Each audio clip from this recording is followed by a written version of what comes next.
एक कानूनी और मनोवैज्ञानिक आवश्यकता। ये शब्द सुनने में कितने अजीब लगते हैं ना। आखिर ऐसी कौन सी चीज हो सकती है जो लीगल भी हो और एक साइकोलॉजिकल जरूरत भी। चलिए अगले कुछ मिनटों में इसी पहेली को सुलझाते हैं। नमस्ते। तो आज हम बात करने वाले हैं एक ऐसे भाषण की जिसने ग्लोबल स्ट्रैटेजी की पूरी किताब ही लगभग बदल दी है। जी हां, हम बात कर रहे हैं द ग्रीनलैंड मैंडेट और द गोल्डन डोम की।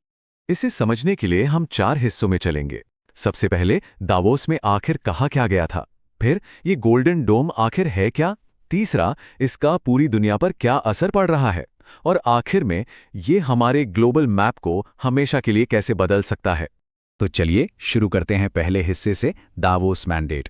आखिर वहां ऐसा क्या कहा गया था? तो बात है 21 जनवरी 2026 की। राष्ट्रपति ट्रंप ने दावोस में करीब 70 मिनट का एक भाषण दिया। और ये कोई आम भाषण नहीं था, इसमें कुछ बहुत तीखी मांगें थीं और इसने अमेरिका और उसकी यूरोपीय सहयोगियों के बीच जो खाई है उसे और भी चौड़ा कर दिया। समझिए, ये एक तरह का ऐलान था कि दुनिया के पुराने नियम अब नहीं चलेंगे। और इस भाषण के बिल्कुल सेंटर में थी एक ऐसी डिमांड जिस पर कोई मोलभाव नहीं होना था। सीधी सी बात, अमेरिका को डेनमार्क से ग्रीनलैंड चाहिए। क्यों? क्योंकि उन्हें गोल्डन डोम नाम का एक बहुत बड़ा मिसाइल डिफेंस सिस्टम बनाना है। भाषण में सिर्फ ग्रीनलैंड की बात नहीं थी, एक तस्वीर खींची गई दो अलग अलग दुनियाओं की। एक तरफ अमेरिका की अर्थव्यवस्था, जिसे दुनिया की सबसे हॉट इकोनॉमी बताया गया, जहां 4-5% की ग्रोथ थी, और दूसरी तरफ यूरोप, जिसके बारे में कहा गया कि वो सही दिशा में नहीं है और ग्रीन न्यूज स्कैम के बोझ तले दबा हुआ है। तो अब आते हैं असली मुद्दे पर। ये गोल्डन डोम आखिर है क्या? चलिए इस राजनीतिक बयानबाजी के पीछे की असली वजह को समझते हैं। और यही वो सवाल है जो सबके मन में है। आखिर ग्रीनलैंड ही क्यों? ऐसी क्या खास बात है जमीन के इस टुकड़े में कि अमेरिका को वो हर हाल में चाहिए? कोई लीज या पार्टनरशिप क्यों नहीं? तो जवाब है द गोल्डन डोम। और ये सिर्फ कोई चुनावी नारा या जुमला नहीं है, ये एक बहुत ही ठोस, बहुत ही गंभीर मिलिट्री स्ट्रैटेजी है। एक ऐसा डिफेंस सिस्टम जिसे अमेरिका अपनी सुरक्षा की गारंटी की तरह देखता है। देखिए, इसके पीछे का लॉजिक बहुत सीधा और कह सकते हैं क्रूर है।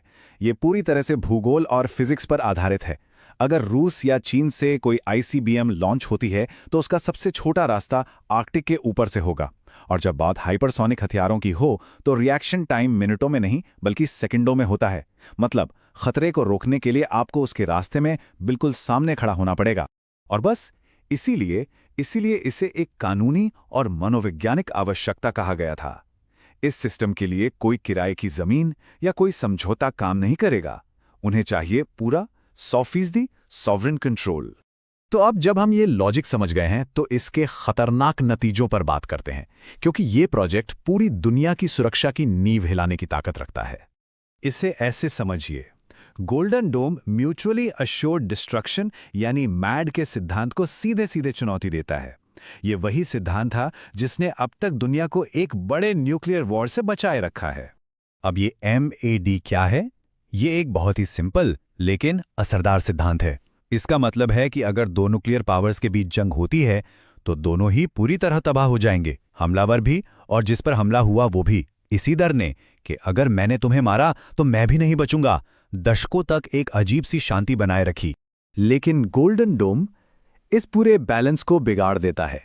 ये एक तरह की न्यूक्लियर बुलेट प्रूफ जैकेट है, और अगर एक पक्ष को लगता है कि वो जवाबी हमले से बच सकता है तो उसके लिए पहला हमला करने का लालच बहुत बढ़ जाता है। तो इसका नतीजा क्या होगा? जाहिर है, एक नई और शायद पहले से भी ज्यादा खतरनाक हथियारों की होड़। रूस और चीन जैसे देश हाथ पर हाथ धरे बैठे तो नहीं रहेंगे। तो वो क्या करेंगे? पहली बात, वो अपने न्यूक्लियर हथियारों का जखीरा बढ़ाएंगे। दूसरा, वो हाइपरसोनिक वेपन्स बनाने की रफ्तार तेज कर देंगे ताकि इस डिफेंस शील्ड को बेकार किया जा सके। और तीसरा, वो स्पेस को यानी अंतरिक्ष को और तेजी से एक जंग के मैदान में बदल देंगे।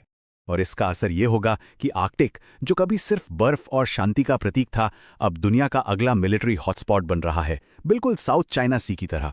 यहाँ सिर्फ मिलिट्री बेस नहीं बनेंगे, बल्कि यहाँ मौजूद खरबों डॉलर के संसाधनों के लिए एक नई होड़ शुरू हो जाएगी।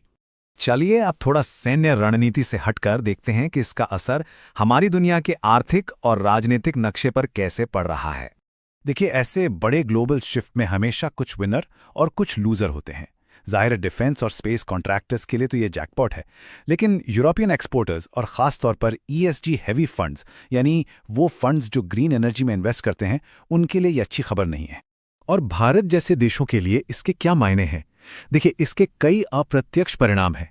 एक तरफ ये भारत के खुद के मिसाइल डिफेंस प्रोग्राम को सही ठहराएगा, दूसरी तरफ चीन का मुकाबला करने के लिए स्पेस को मिलिटराइज करने का दबाव बढ़ेगा। अमेरिका चाहेगा कि भारत डेटा शेयरिंग करे, जो भारत की रणनीतिक स्वायत्तता का टेस्ट होगा।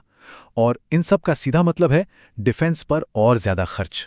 सिर्फ यही नहीं, ये पूरा मामला नेटो गठबंधन के अंदर भी एक बड़ी दरार पैदा कर रहा है। अमेरिका और यूरोप की सुरक्षा प्राथमिकताएं अब अलग अलग दिशाओं में जा रही हैं। यूरोप जहां रूस के साथ टेंशन कम करने के रास्ते ढूंढ रहा है, वहीं अमेरिका का ये गोल्डन डोम उस टेंशन को और बढ़ाने का काम कर रहा है। तो इस पूरी कहानी का सार क्या है? जब हम इन सभी डॉट्स को जोड़ते हैं, भाषण, गोल्डन डोम की स्ट्रैटेजी और इसके नतीजे, तो एक बहुत बड़ी और साफ तस्वीर उभर कर सामने आती है। और वो तस्वीर ये है कि दुनिया अब ट्रेड लेड ग्लोबलाइजेशन से सिक्योरिटी लेड ब्लॉक्स की तरफ बढ़ रही है। मतलब अब देशों के रिश्ते व्यापार से नहीं बल्कि सुरक्षा चिंताओं से तय होंगे। गोल्डन डोम सिर्फ एक मिसाइल डिफेंस सिस्टम नहीं है, ये इस नए दौर का एक बहुत बड़ा सिंबल है। और सबसे बड़ा सवाल यही है कि इस नई बटी हुई दुनिया में अलग अलग देश अपनी जगह कैसे बनाएं।